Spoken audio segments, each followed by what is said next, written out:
This week on Crash Course, we're talking about the Soviet Union, which is one of the largest unions of republics in history, crossing borders of countries and language barriers, influencing nations and their people for the worst in most cases. Let's jump in.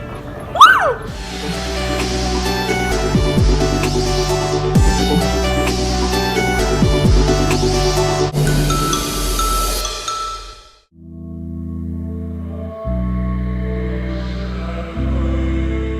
World War I, the Eastern Front. Russian forces consisted of incompetent, aristocratic generals and a largely illiterate army, with commands being sent unencrypted and easily intercepted. This weakness led to mutinies on the battlefield and peasant rebellions that quickly turned revolutionary. In March 1917, strikes and food riots broke out in St.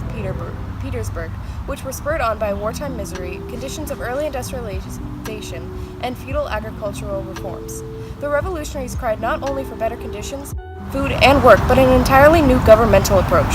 Tsarist forces were unable to quell the unrest and were captured by a union of workers, also called a Soviet, and took control of the city, ending the long period of imperial rule. The revolution was a great help to Lenin, a devoted revolutionary who had long been writing of Russia's readiness for a communist revolt because of the power of an international capitalism and its creation of a massive proletariat. Lenin quickly gained a strong position among the urban worker councils in many cities.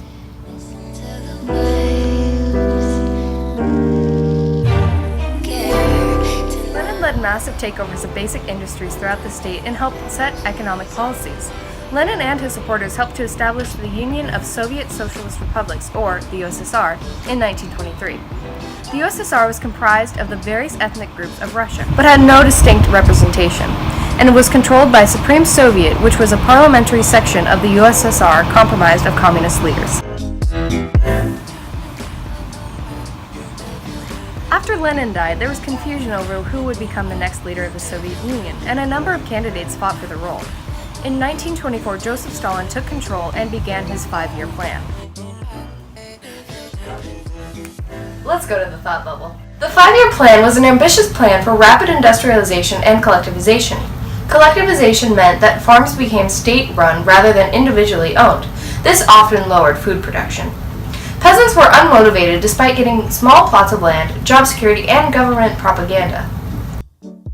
Policies for industrial development, which included expected output levels and new facilities like government-created factories for metallurgy, mining, and electric power, were the beginnings to the 5-year plan. Consumer goods production levels were lowered in the attempt to completely remove the Soviet Union from capitalism. The 5-year plan unfortunately led to overcrowded cities with lack of housing and strict discipline in the factories, with incentive programs for capable workers. Strikes were outlawed, but a network of welfare services was established.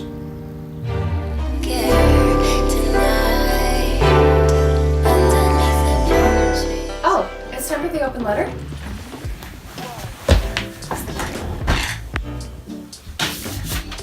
An open letter to Karl Marx. But first, our mystery object, which is a donut, because why not?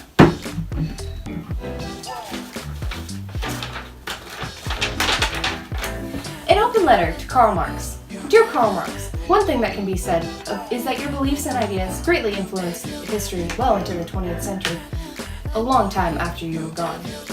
The belief that the working class should be the one to abolish social hierarchies was a happy one, or hopeful one.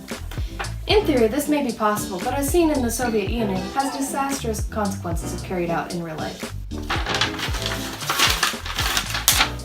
The perfect society may never be achieved due to human conflict of interest or the many other aspects to human nature. However, the hope for a better society could mean the bettering of the human spirit. Sincerely, Ray. The Cold War was the state of relations between the United States and its allies against the Soviet Union and its allies between the end of World War II and the 1990s. Based on the creation of political spheres of influence and nuclear arms races and spies. I am a spy! I'm a spy. I'm a spy. Infiltrating the respective countries rather than actual warfare. Scientific battles like the space race and was seen as USSR communism versus United States democracy and capitalism. Was another piece to the convoluted war. During this time, Winston Churchill coined the term Iron Curtain to describe the division the free and repressed societies after World War I. The United States and Soviet Union emerged as superpowers. The Berlin blockade was the Soviet blocking in Berlin. Allies get around it through Berlin airlifts, giving supplies to the city. The conflict ended in 1948 with two separate Germanys, East and West, along with East and West Berlin. The Truman Doctrine was declaring that the U.S. Would provide political and military and economical assistance to democratic nations under threat from authoritarian forces. Domino theory in Asia need to stop the spread of communism. If one country falls, neighbors could too. The Vietnam conflict, Korean conflict, the Soviet Union and Afghanistan.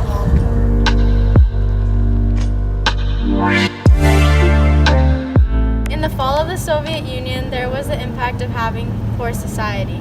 The Soviet Union became more conservative, the leaders spending great amounts of money on industrialization and agricultural reform. There was barely any left for the consumer's good, as well as the government improving on arms of building up instead of the products for the consumers. It was focused on arms build up that they did not worry about the consumer's goods that they would advantage from. There was also problems of wanting to elevate workers, which led to having poor service, then having increasing loss in agricultural land. The citizens were living in unsanitary places, which caused an increase on respiratory diseases and infant mortality. There were three republics that had achieved complete independence and were internally recognized as sovereign states, and several other states demanding independence.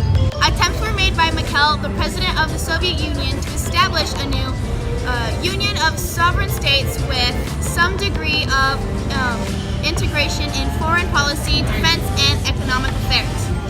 But agreement among the remaining 12 republics was not achieved.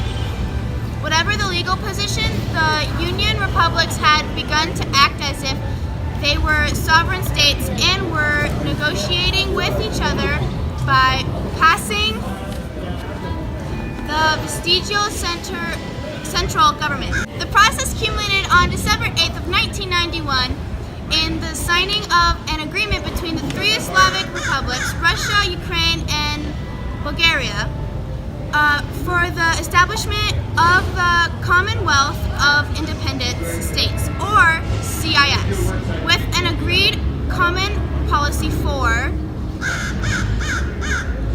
foreign affairs and defense. The CIS later came to include all the remaining republics except Georgia, but great difficulty was experienced in arriving at agreed policies. The future, this remained uncertain, but there could be no disagreement with the statement by the leaders of the Commonwealth of the USSR ceased to exist as a geopolitical reality. In conclusion, the Soviet Union had a large impact on many major events in the 20th century. The Soviet Union will live in history and infamy, serving to teach future generations about the dangers of communism. Also, young Stalin had great hair and no one can tell me otherwise.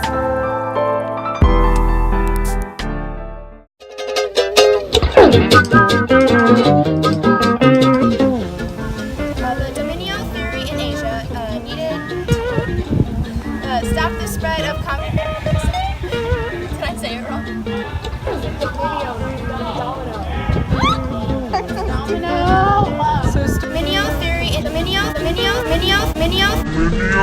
My pants don't give enough stretch. Do it again. Perfect.